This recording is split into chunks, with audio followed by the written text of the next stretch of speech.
Well, my dear listeners, after a break that arrived by its own crooked clock, I'm back with a lecture on Johann Wolfgang von Goethe. Also, please accept the change in my voice. After long consideration, prompted by my daughter, I have decided that from now on I will read these lectures in my natural voice, leaving aside AI rendering or polish, so the grain of the human voice remains present. My raspy Mitteleuropa accent will now be part of the remaining lectures, a little rougher perhaps, but truer to the hand that wrote them. In the previous two lectures we walked first through Frankfurt, family rooms, the stern father, the quickened child. Afterwards Strasbourg brought Herder, cathedral stone, the shock of older song. That formed our first path. The second lecture entered the young Goethe's storm-charged imaginative world. The fever of Sturm und Drang, as well as the making of Gotts von Berlichingen, where iron hands, old loyalties, broken orders, harsh freedom came clattering across the boards. From there we step into another room. A smaller room perhaps, quieter, with paper on the table, a ribbon at the sleeve, a young man's breath moving too fast in his own chest. Yet quiet rooms possess their own violence. Anyone who has sat alone after receiving a letter, or heard ordinary furniture grow strange beneath the weight of feeling, knows the soul can make a battlefield of chair, window, folded coat. Goethe knew that. More dangerously, he knew how to give such knowledge a beautiful face. Before we enter the sorrows of young Werther, I want to pause at the threshold. Some books reach us as stories, rarer ones seem to read us back. Werther belongs to that hazardous company. It approaches dressed in youth, tenderness, pastoral light, all the trembling dignity of feeling. Gradually, a harder question rises from beneath the lace. How much of what we call sincerity is hunger asking for a crown? Pain can become theatrical once ink receives it. A private wound may discover an audience, then begin to bow. I have always felt wary around books that make sorrow graceful. Grace can bless, certainly, yet it can polish danger till danger shines like a keepsake. Werther's tears are famous, the coat too, across languages, his hopeless devotion has traveled farther than many empires. Fame smooths the rough edge from the thing itself. We inherit the image, then forget the cut.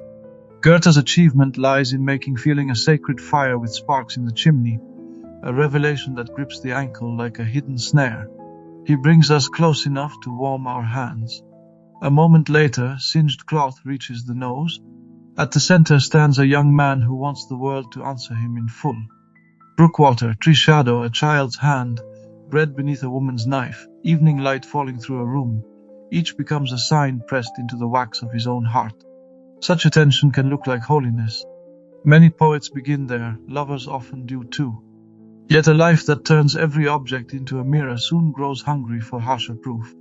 Here Goethe becomes terrifyingly modern. He gives us a soul trained to feel everything, yet poorly fitted to endure the plain weight of reality. A promise already given, household duty already sworn, rival claim sealed by custom, the cold grain of the world beneath the fingertip. Before the lecture begins, my dear listeners, I want to set a side question in your palm. At what point does deep feeling become truth, and where does it turn into self-worship dressed in finer clothes? Place your answer in the comments. I would be genuinely glad to read where you draw that line, for each of us has crossed it in some form, through love's heat, grief's salt, ambition's hard polish, faith's flame, or art's dangerous mirror. The episode asks for patient listening. Goethe was very young when he made this book, yet youth can sometimes hear the floorboards creak beneath an age. In Werther, he gave Europe a beautiful wound, then watched people touch it as though it were a relic. I want us to approach it carefully, clean hands if grace grants them, honest fingers when soil remains. So draw the chair nearer, let the paper rustle. Somewhere beyond the parlor door, a pistol waits, but we begin before that sound, where feeling first learns to dress itself as destiny. Cold iron pressed against fevered skin gives this inquiry its first witness. Johann Wolfgang von Goethe initiates this celebrated tragedy with Werther's arrival, a youth whose raw nerves register every tremor of the earth. Charlotte emerges within the kitchen, slicing bread for her dependent siblings, a gesture embodying grace tethered to domestic survival. Albert, her betrothed, enters the frame bearing measured calmness, that faint, disturbing weight carried under composure. Confessions of an epistolary nature construct the architecture of this tale, forging private agonies into communal fixations. Heavy shadows at the periphery hold a pistol throughout these early pages. Grained wood joins the iron barrel to form an implement possessing a deceptively civilized demeanor. Parlor quiet appears to sink into the object's polished surface. Goethe assigns this artifact a terrifying labor. Such a firearm functions as a scale measuring the souls passing before it. Around the firing mechanism gathers a miniature theater of ruin. Potential characterizes the weapon while the protagonist spends vast ink-stained pages crying his sorrow into the world. Forests twist their hues to mimic the boy's fevered pulse. Civil edicts repeatedly demonstrate the rigid boundaries confining his desires. Sentiment, reaching its terminal point, drives the tale down to a handful of compressed elements. Forged steel, black powder, trembling fingers tightening around the grip, the hour striking the clock. Terminal violence demands rigorous philosophical interrogation. Readers frequently recall the protagonist shedding endless tears across the countryside. Cultural memory holds fast to his celebrated attire, picturing a blue coat resting heavy over a yellow waistcoat. Audiences conjure visions of moonlit wanderings through wet grass. Historians study the sweeping contagion wherein living citizens mirrored his fictional habits. Every collected recollection carries staggering truth. Yet the firearm delivers the harshest revelation of the text. Sentiments frequently wear a mask of devastating beauty. Visceral passions possess the power to paint the earth in miraculous shades. Vulnerable minds easily mistake a common valley for preordained fate. A fleeting glance cast by a maiden registers as holy scripture descending from the firmament. Intense passion, in the end, seeks a tangible weight to anchor its suffering. Goethe recognized the deep gulf dividing a sorrowful wail from an instrument of death. The master realized how passions alter the course of empires only after fusing with material artifacts. My inquiry reaches beyond the bloody conclusion. I seek to comprehend the dark mechanics generating the volume's immense authority. How the creator transformed solitary grief into a continental emergency remains a heavy enigma. Citizens across diverse borders altered their reading habits, adopting strange new postures in drawing rooms. Forged metal conceals the true answer to this phenomenon. The barrel rests exactly at the intersection where volatile desires strike the rigid earth. Narratives charting interior devotion harbor deep peril the moment they persuade audiences of their own unique tragedy. The celebrated volume achieved precisely that toxic seduction. Tears became a tailored garment worn in high society. Commonplace rejections assumed the weight of metaphysical catastrophes. Acute sensitivity transformed into an elevated vocation for educated youth. Beneath the velvet exterior of the prose, the creator executes brutal surgery upon the human ego. Centuries of Christian doctrine commanded men to gaze outward, disciplining flesh against vanity. The German genius shatters that ecclesiastical mirror. The author positions a solitary mortal directly at the axis of the cosmos. Such an individual decrees his fluctuating humors to represent the soul-verified reality. The wandering boy expects the turning planets to furnish a miraculous cure for his heartache. Wielding immense passions renders daily mercantile labor an act of soul-crushing drudgery. Boundless craving eventually interprets civil etiquette as a direct assault upon the spirit. Confessional correspondence broadcasts these demands to a captivated public. Choosing the epistolary form permanently fractured the habits of European consumption. Combustible fragments of lived history grant the text its terrifying momentum. Genuine critical reading requires an excavation of the biographical soil feeding the myth. A rigid patriarch governed the creator's early household. Maternal affection supplied him with restless, overflowing vitality. Rigorous tutoring molded the intellect of this privileged bourgeois son. Compounding familial expectations forged a youth who measured his own worth with suffocating weight.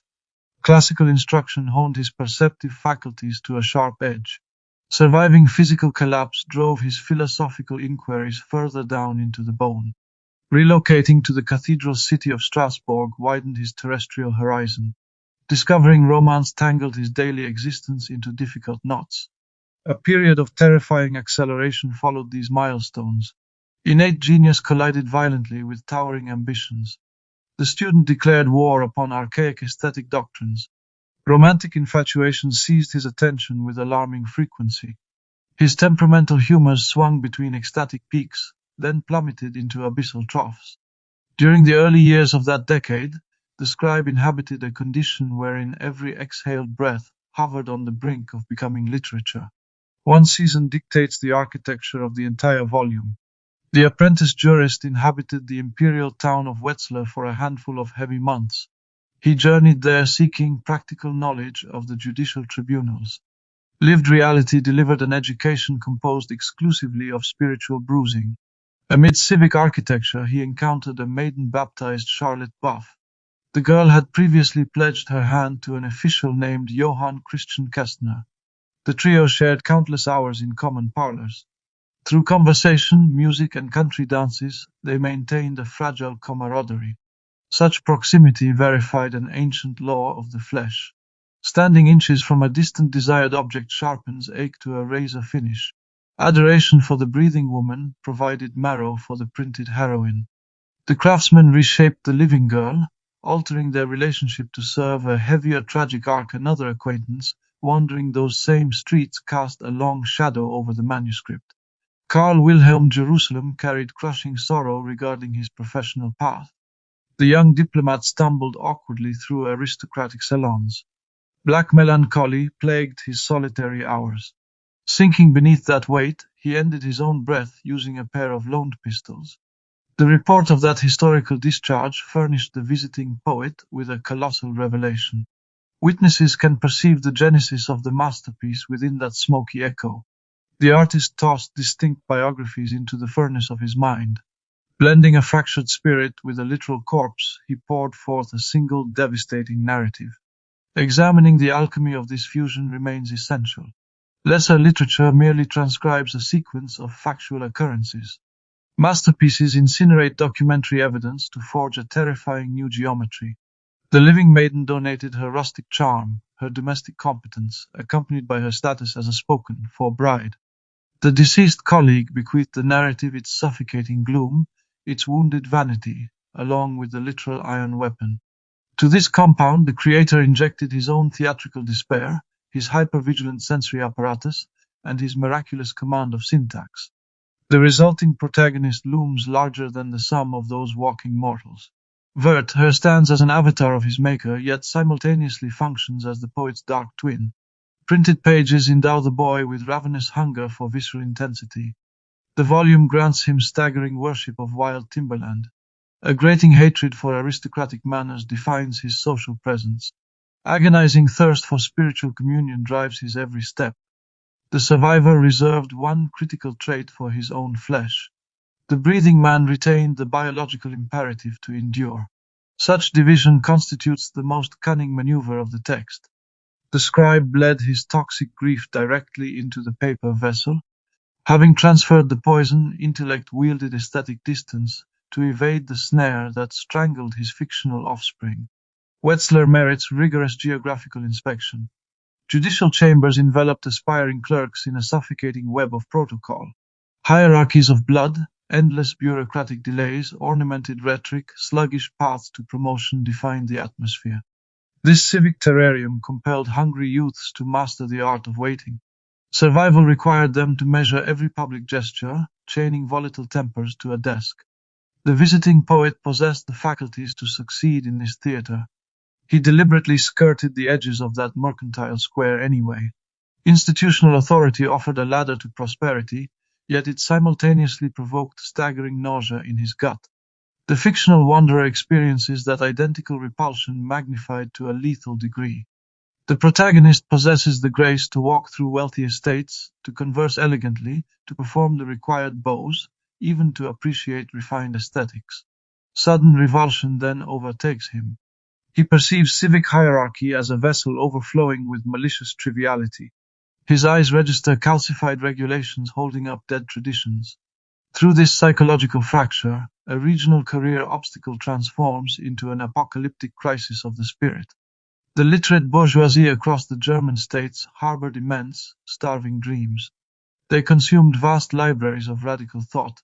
Their mental horizons stretched leagues beyond the tedious clerking positions assigned by aristocracy. The tragedy detonated across the continent by reason of its ability to articulate this generational fury through the language of a broken heart, bypassing the dangerous vocabulary of political revolt. Literary consumption provided equally volatile fuel for the manuscript.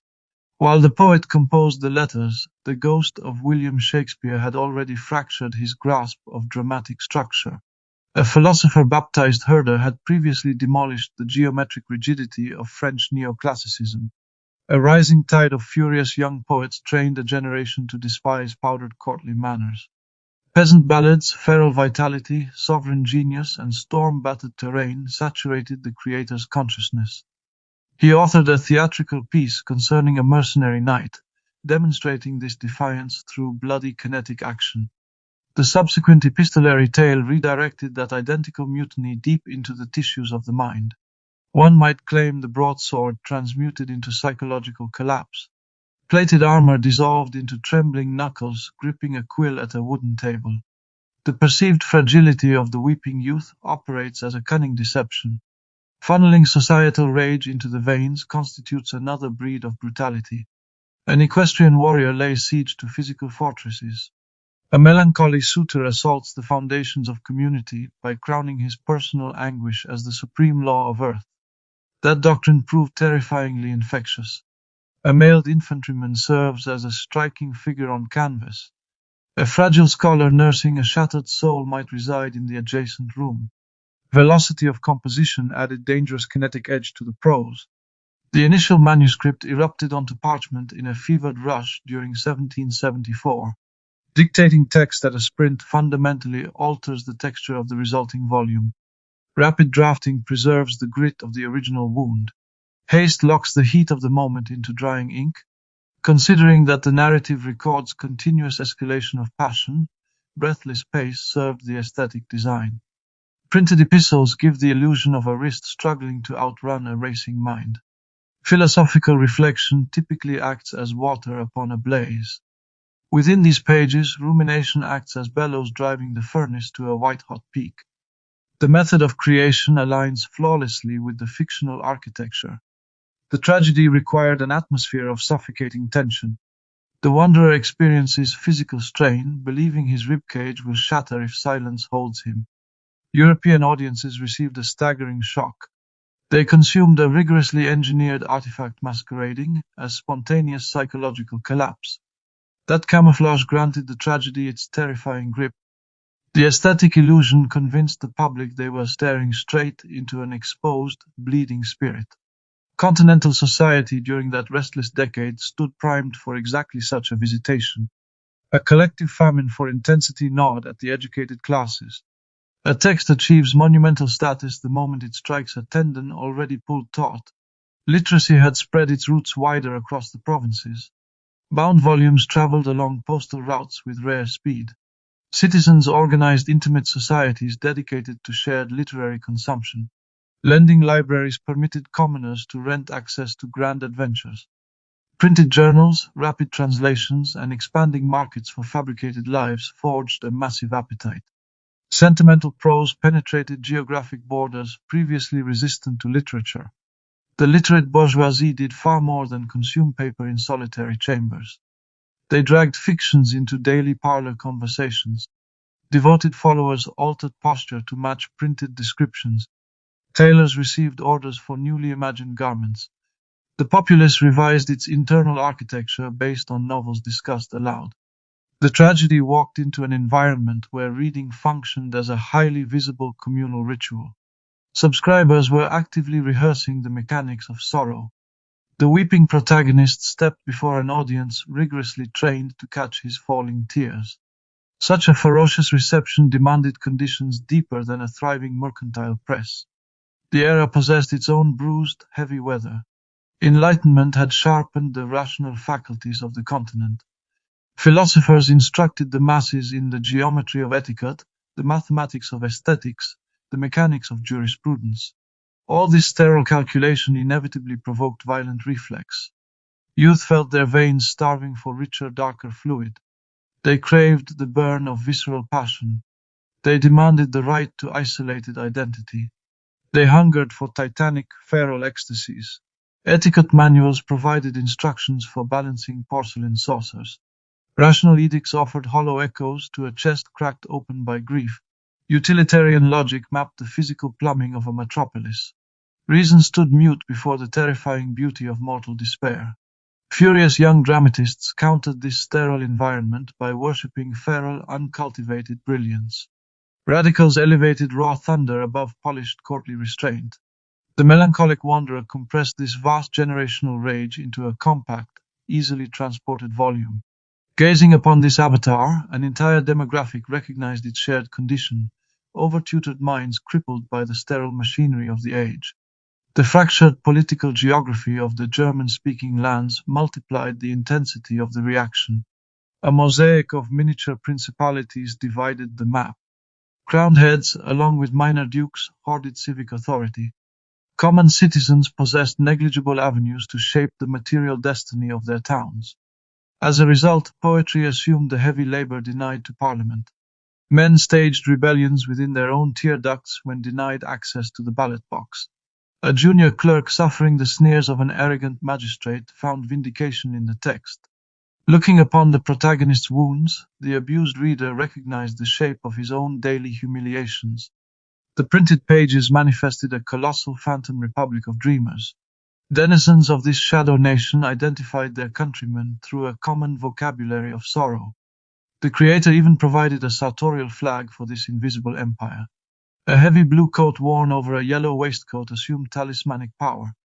Devotees wrapped themselves in this specific wool to give abstract aches a tangible geometry. The continent moved far beyond passive consumption of the chapters. Europe dressed its own flesh in the uniform of the fallen boy. Inspecting previous generations of literature isolates the unique terror of this publication.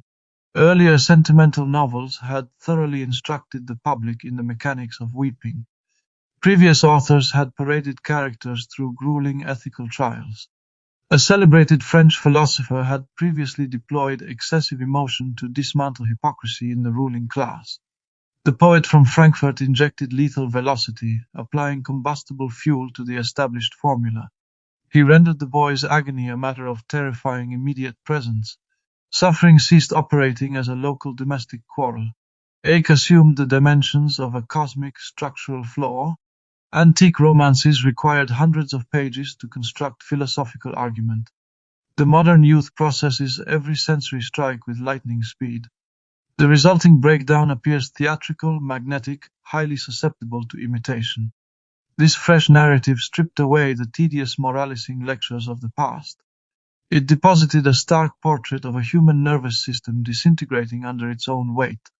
Extreme vulnerability acquired glamorous sheen precisely as the pages proved how quickly it leads to the grave. That fatal paradox secured the legend of the book for all time. The structural vessel containing the story amplified psychic damage exponentially. An omniscient narrator remains structurally powerless to induce such claustrophobia. Epistolary dispatches generate eerie, suffocating intimacy. They mimic the physical breath of a companion separated by miles of road. Postal delay transforms anticipation into blistering fever. A missive addressed to a single confidant suddenly exposes itself to the gaze of 10,000 strangers. Within ink, the protagonist adopts the hushed tone of confessional whisper. Every penned phrase, however, carries the calculated rhythm of theatrical soliloquy. Committing thoughts to paper forces the sender to sculpt a deliberate persona. The lover selects the scenery of his own ruin. He controls the tempo of his unfolding disaster. Through the act of arranging nouns, he discovers the exact shape of his agony. The architecture of correspondence fuses authentic bleeding with the mechanics of stage performance. A supreme aesthetic deception operates within those boundaries. The boy believes his isolation remains total, yet his entire existence strives to sear an image into the mind of the witness. This insight resolves a fraction of my initial inquiry. The creator weaponized solitary grief by forcing the public to witness a consciousness devouring its own tale. A dispatch sheet of parchment refuses to merely report melancholy. Ink physically enacts the trembling of the soul. The designated recipient of these documents, identified as Wilhelm, occupies a negligible footprint in the drama. The friend functions as a hollow cavern built to catch the echoes of the protagonist. Such arrangement strips away all possibility of intellectual friction. The paying consumer slides comfortably into the armchair of the silent confidant. Taking possession of secrets, the voyeur relishes lyrical suffering, hungers for the subsequent delivery, and finally recognizes a terrifying reality. The sheer proximity of first-person voice operates as a sealed cauldron. Stating an emotion in ink acts as a magnifying glass, burning sensation deeper into tissue. The tragedy moves beyond a simple portrait of a broken heart. The text maps the exact process wherein articulating a wound causes infection to spread beyond all cure. Evidence of this contagion appears in the earliest entries. The wanderer arrives in the rustic provinces. He immediately harvests timber, slopes, soil to furnish the rooms of his own mind.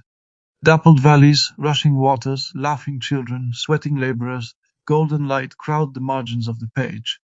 Terrain behaves as a congregation waiting for the priest to issue a blessing. The boy's gaze upon soil operates through a terrifying mechanism. Refusing the cold catalogue of the botanist, avoiding flat decorations of the painter, he seeks out terrain capable of verifying his titanic passions. Wilderness offers comfort by virtue of its fierce indifference to social rank. A running brook beside a stand of ancient oaks remains deaf to the titles of nobility. Amid branches, a fugitive can envision existence rinsed clean of suffocating etiquette. Heavy illness lurks within this passionate embrace of soil. He strips earth of its independent, stubborn reality. The entire spinning globe becomes a colossal looking-glass for his reflection. Here is Goethe's passage, and I shall read it in German. I read that language with pleasure and frequency, though my spoken command of it remains modest, so I ask a little grace for the pronunciation. The original carries force here, for the ear catches what paraphrase can only approach: suppleness, lift, emotional precision, the remaking of German prose from within. After Werther, the language carried a different charge. I would even risk the larger claim that Goethe stands among the chief makers of modern German, and that the language now heard across German-speaking Europe would possess another cadence and another music in his absence. Eine wunderbare Heiterkeit hat meine ganze Seele eingenommen, gleich den süßen Frühlingsmorgen, die ich mit ganzem Herzen genieße. Ich bin allein und freue mich meines Lebens in dieser Gegend, die für solche Seelen geschaffen ist wie die meine. Ich bin so glücklich, mein Bester, so ganz in dem Gefühle von ruhigem Dasein versunken, dass meine Kunst darunter leidet. In my own translation, it sounds like this: a marvelous serenity has filled my whole soul, like those sweet spring mornings which I enjoy with my whole heart. I am alone, and I rejoice in my life in this country, which seems made for souls such as mine. I am so happy, my dear friend, so wholly immersed in the feeling of tranquil existence, that my art suffers under it. Exploiting earth as reflective surface yields prose of devastating beauty.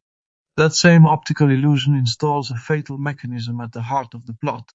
The artist commands his vocabulary with the authority of a sorcerer.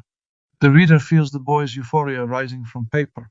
Understanding dawns instantly regarding why legions of youth surrendered to his charm. Shouting his relief at abandoning city streets, he transmits the raw kinetic rush of jailbreak. A few pages later, his descriptions of dissolving into summer grass reach such ecstatic pitch that he threatens to physically melt into loam. These specific paragraphs forge the template for modern lyrical interiority. A vicious snare lies concealed beneath the melodic phrasing.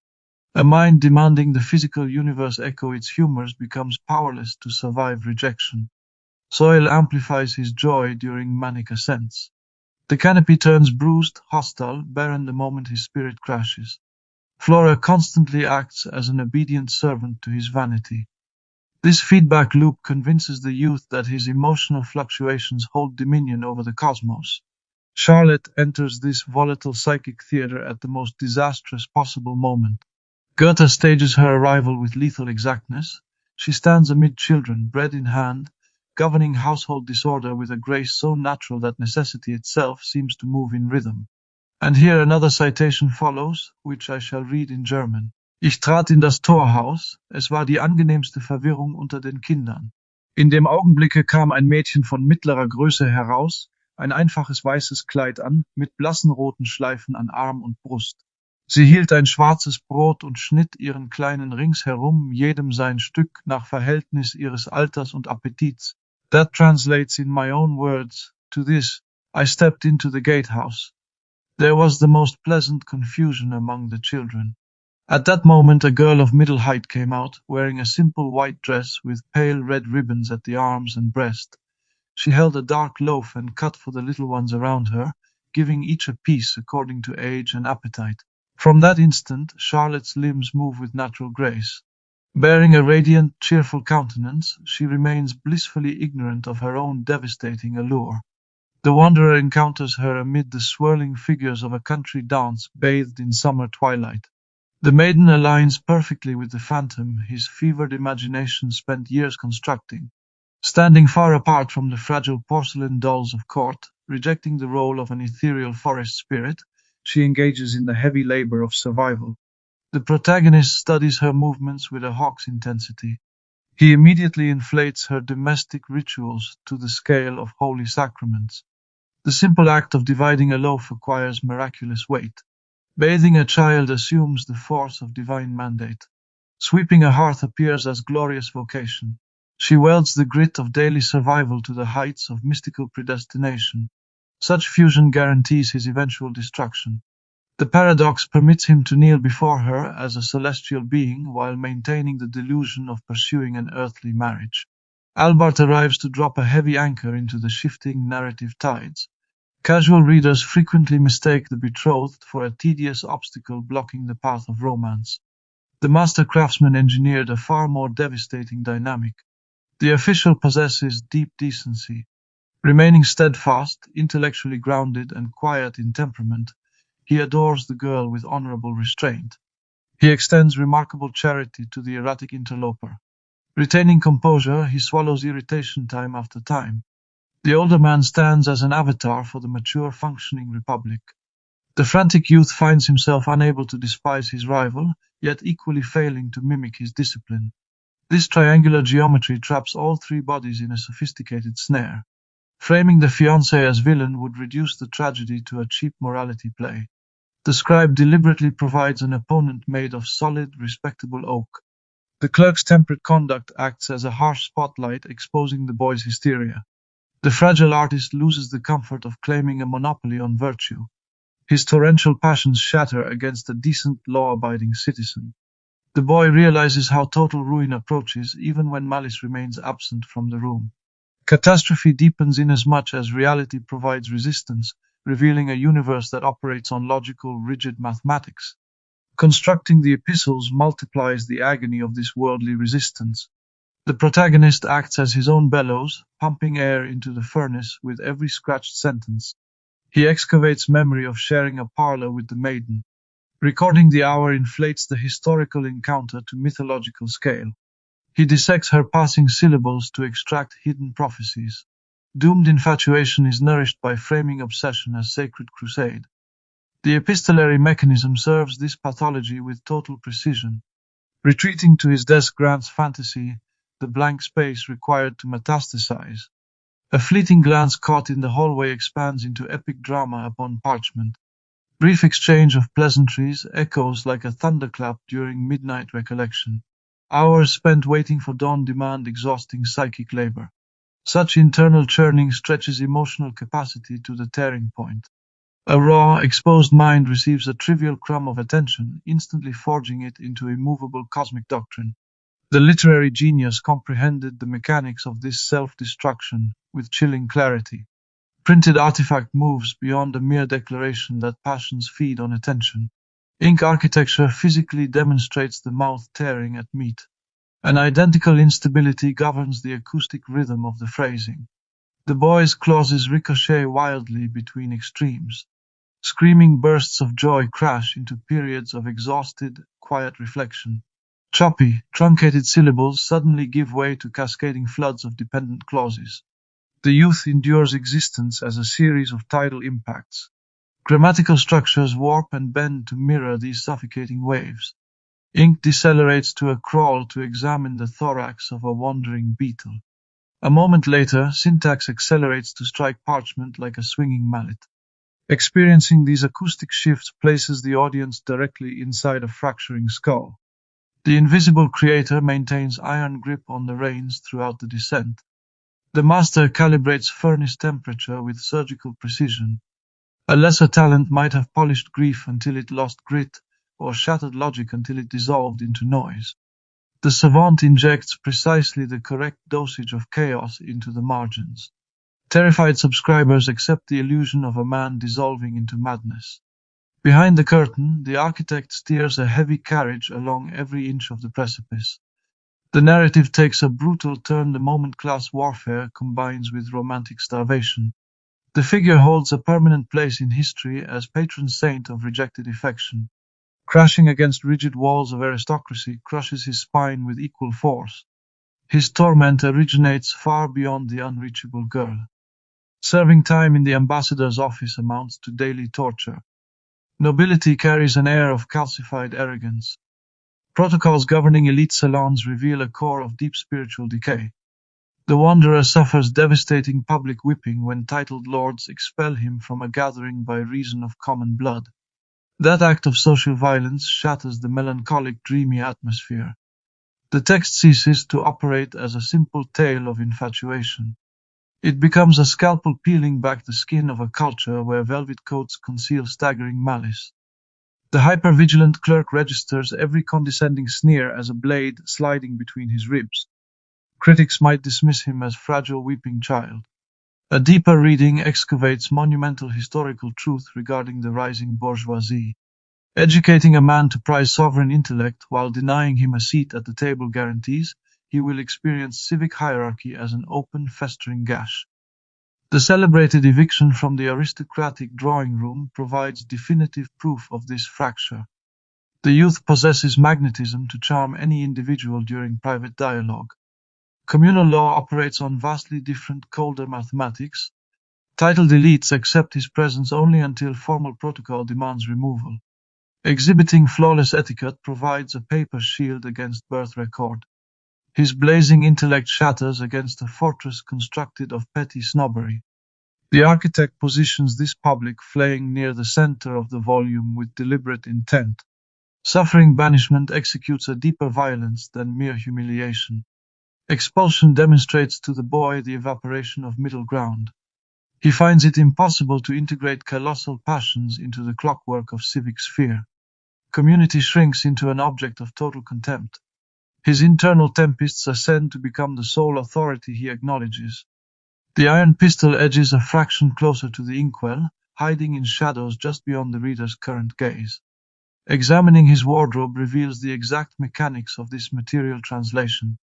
The blue tailcoat hanging over the yellow waistcoat achieved legendary status across the map. Apprentices from London to Vienna purchased identical broadcloth to signal allegiance to the cult of sorrow. Tailored wool might appear frivolous when stacked against heavy philosophical despair. Costume, however, exposes the hidden engine driving the novel. Garments harden abstract mood into highly visible signal. Donning the colors of martyrdom, the public demonstrated how printed ink had broken free to colonize physical streets. Melancholy demanded a tactile husk to inhabit. Solitary weeping mutated into highly visible civic contagion. A tradesman could slip arms into a dyed sleeve to broadcast spiritual exhaustion. A student might button a bright vest to announce the terrifying depth of his soul.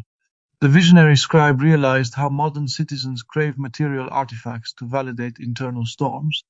The heavy firearm performs this identical labor of translation, choosing vastly darker finality. Tailcoats, silken ribbons, bound volumes, sealed letters, and loaded weapons all function as suspension bridges. These items tether the ghostly vapors of human desire to the rigid crust of the earth. The protagonist's choice of reading material provides another essential axis of meaning. He devours Homer during his season of euphoric connection to soil. He abruptly abandons the Greeks for Ossian the moment his spirit enters the long dark. That specific literary substitution carries immense architectural weight. The ancient Mediterranean singer constructs epics of bright sunlight, massive feasts, muscular communal striving. The northern bard conjures a universe composed of freezing mist, shattered ruins, isolated wailing phantoms. Swapping texts alters the fundamental nutrition reaching the boy's mind. He deploys printed verses to elevate personal misery to the scale of mythology. The creator buries a terrifying warning within this habit.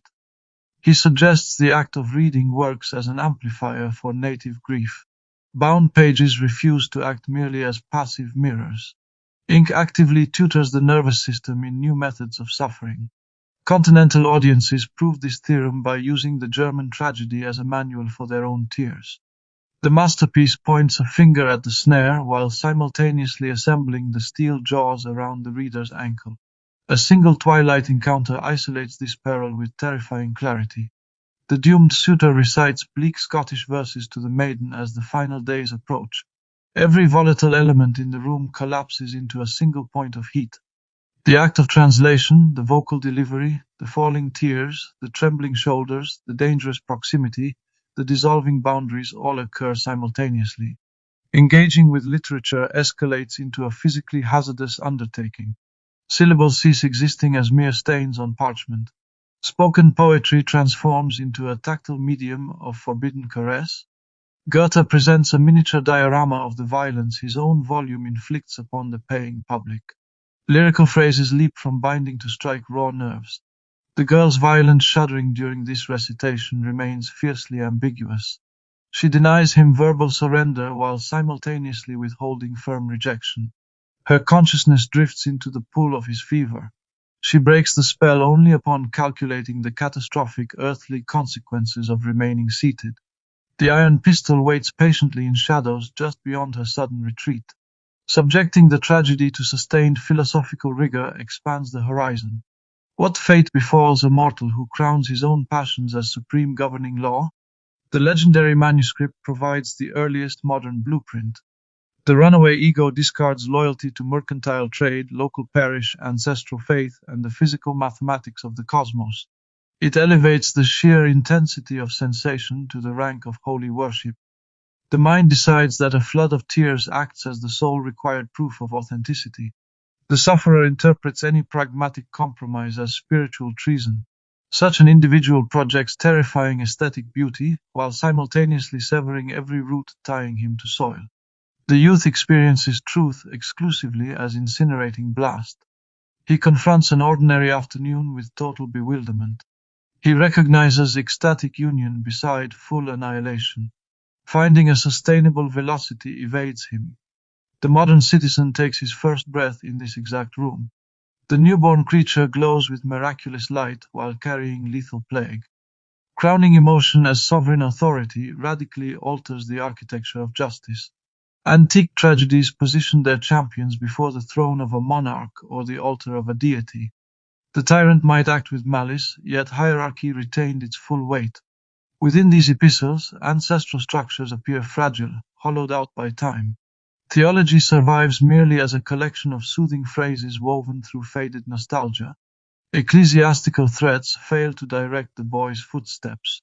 Civic customs continue to govern streets while appearing absurd to the perceiving mind. The resulting atmosphere allows a solitary man's ache to assume the duties of a high court. The protagonist measures morality of action by weighing the severity of his own bleeding. He moves past simple rebellion to display active, blistering contempt for the code. This psychic shift constitutes a towering historical pivot within the text. Modern existence ignites the instant a lonely wanderer declares private agony to be the supreme legislation of earth. The savant witnessed this terrifying birth, simultaneously mapping the abyssal drop awaiting the creature just steps ahead. A profound ideological collision occurs during debates concerning self-inflicted death. Centuries of Christian tradition reviled the act of terminating one's own pulse.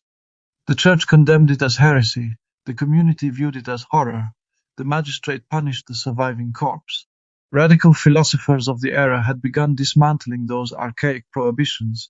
Intellectuals introduced fresh arguments regarding physical autonomy beside the mechanics of madness. The tragedy wades directly into this ferocious cultural war.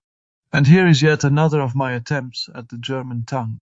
Lieber Wilhelm, ich bin in einem Zustande, in dem jene Unglücklichen gewesen sein müssen, von denen man glaubte, sie würden von einem bösen Geiste umhergetrieben. Manchmal ergreift mich's, es ist nicht Angst, nicht Begier, es ist ein inneres, unbekanntes Toben, das meine Brust zu zerreißen droht, das mir die Gurgel zupresst. Wehe, wehe. In English, through my own translation, it would sound something like this. My dear Wilhelm, I am in such a condition as those afflicted souls must have endured, the ones people believe driven to and fro by an evil spirit. At times something seizes me, fear has fled, desire has fled, leaving an inner nameless tumult that threatens to tear my breast apart and tightens upon my throat. Woe, woe. The weeping boy frequently argues that pulling the trigger becomes a biological necessity under the weight of extreme agony. He elevates the fatal act to the level of heroic martyrdom. The measured betrothed counters this hysteria with clinical reason. The older clerk defines strict limits of human endurance. These parlor dialogues carry immense philosophical weight. The creator avoids merely endorsing a single faction. He confines two warring species of humanity within the same breathing space. Does flesh carry sacred obligation to endure its own torture? Does utter despair grant the victim sovereign pardon to halt the clock? The narrative declines to resolve friction through rhetorical elegance. The dense cast-iron pistol delivers terminal judgment. The material finality of that act breeds a swarm of contradictions. Witnesses may interpret the corpse through a dozen competing lenses. Does the act amount to aesthetic triumph, cowardly surrender, theatrical sham, terrifying authenticity, shrieking rebellion, pathetic collapse? The optical angle dictates the verdict. The master of the text maintains thick ambiguity with fierce discipline. Over the closing sheets of paper, prose abandons the intimate rhythm of confession. Sentences adopt the clinical freezing cadence of a coroner's ledger. That stylistic fracture carries seismic implications. The reader spent the full volume submerged in heated, churning consciousness. Approaching the end, the furnace goes cold. Merciless facts reassert dominion over earth. Scrubbing floorboards reclaims priority. Splattered gore, swinging pendulums, murmuring laborers, loitering officials, shovels striking dirt, an empty space where the priest should stand all crowd the final scene. The dreamer who transmuted a fallen leaf into a holy relic devolves into biological mass swarmed by municipal documents. The iron barrel proves itself infinitely wiser than turbulent spirit. Impact drags the entire cast back to rigid ground. The discharge shatters the hypnotic trance while simultaneously handing the boy the exact silence he demanded. The plural noun in the title demands rigorous interrogation. The boy bleeds from an array of distinct, overlapping wounds. He suffers from the agony of a distant bride. He writhes under contempt from the aristocratic elite. Heavy crisis of identity fractures daily routines. Maintaining a steady clerical position exceeds his capacities. An overactive imagination grinds nerves to dust. Printed literature operates as a virus multiplying in his veins.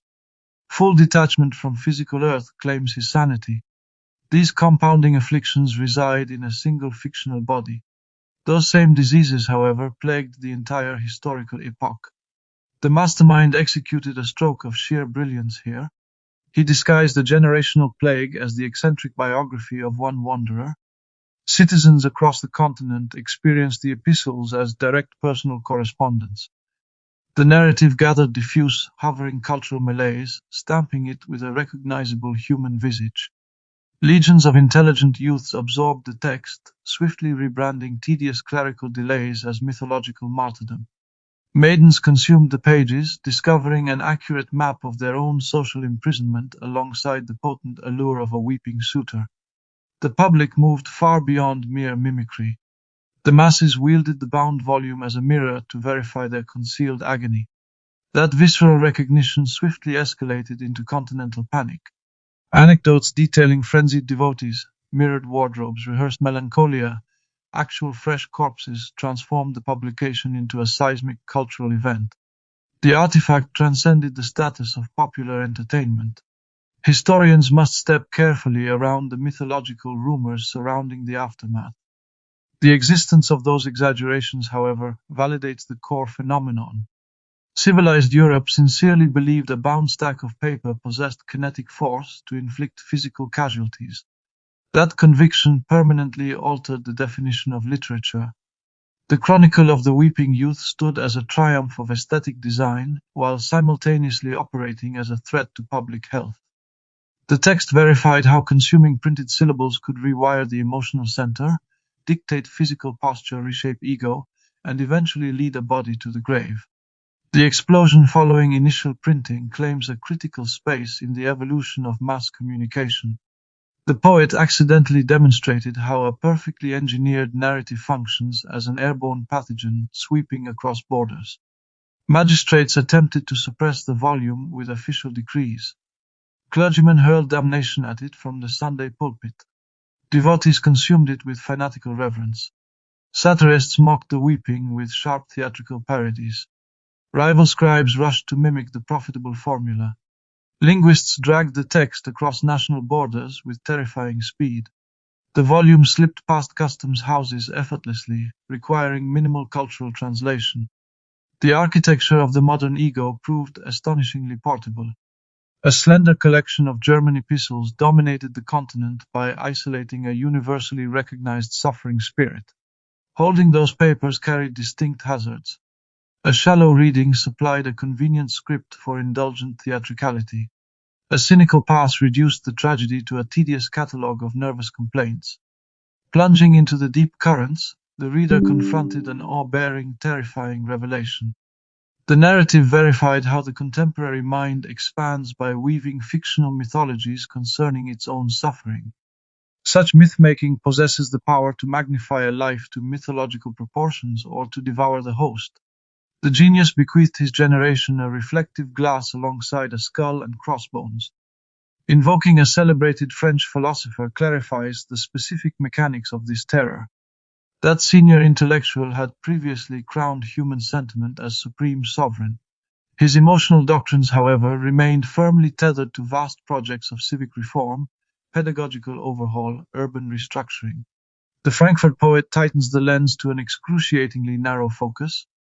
Passions become intensely compressed, burning with suffocating heat. The wandering boy abandons all ambition to reform educational academies. He struggles merely to outlive the crushing weight of his own humors. Restricting the horizon renders the volume exponentially more lethal. Consumers slip into the narrative immune to any obligation to endorse radical political agenda. They require only a mild bruise on the heart to enter the gate. Upon crossing the threshold, the steel trap snaps shut around bone. The mechanism dictates that personal sorrow outranks every other phenomenon in the spinning galaxy. This specific publication marks the bleeding edge of the Romantic epoch. The aging creator cast his gaze backward upon his youthful manuscript decades later. He surveyed the wreckage with astonishment tinged by chilling detachment.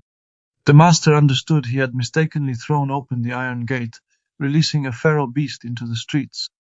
Placing the epistles beside the playwright's drama of the mercenary knight clarifies the deeper machinery. These twin manuscripts emerged from the identical cauldron of generational fury. Each narrative exhibits fierce revulsion against suffocating enclosures. The dual texts declare raw vitality vastly superior to calcified protocol. The armored veteran wages his campaigns across the physical terrain of the empire. He grips a broadsword, steers a warhorse, lays siege to the emperor's dragoons. The melancholy suitor conducts his entire war within the wet tissue of his own skull. A cavalryman cleaves a path through armor. This fragile lover studies his own psyche until consciousness transforms into lethal battlefield. The pistol in the romance executes the identical philosophical labor as the prosthetic hand in the stage play.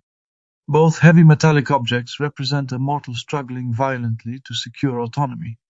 Forged items simultaneously map the physical boundary of that liberation. An artificial gauntlet permits the soldier to continue shedding blood. A lead-spitting firearm tests whether pure emotion can survive entering its final state. The resulting verdict leaves a deafening echo in a blood-soaked room. The tragedy would languish in obscurity had it merely documented clinical descent into madness.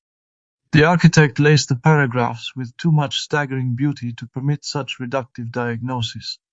The wandering boy extends remarkable tenderness to laughing children, exhausted servants, destitute laborers. He cherishes wandering beetles, cracked porcelain cups, fleeting moments of golden light. These gentle habits establish deep moral decency. He avoids acting as a simple, ravenous narcissist. Extreme sensitivity operates as his divine gift. He registers the texture of physical earth with miraculous precision. That exact gift annihilates him, driving momentum forward with lethal acceleration. The creator's final judgment transcends cheap mockery or pity. Harboring deep passions appears as the highest possible achievement of the human spirit. The volume, however, documents the apocalyptic ruin awaiting any passion refusing to acknowledge civic law, blistered hands, the turning gears of the clock, the stubborn reality of adjacent souls. Contemporary civilization rarely received a harsher whipping delivered through such a melodic instrument.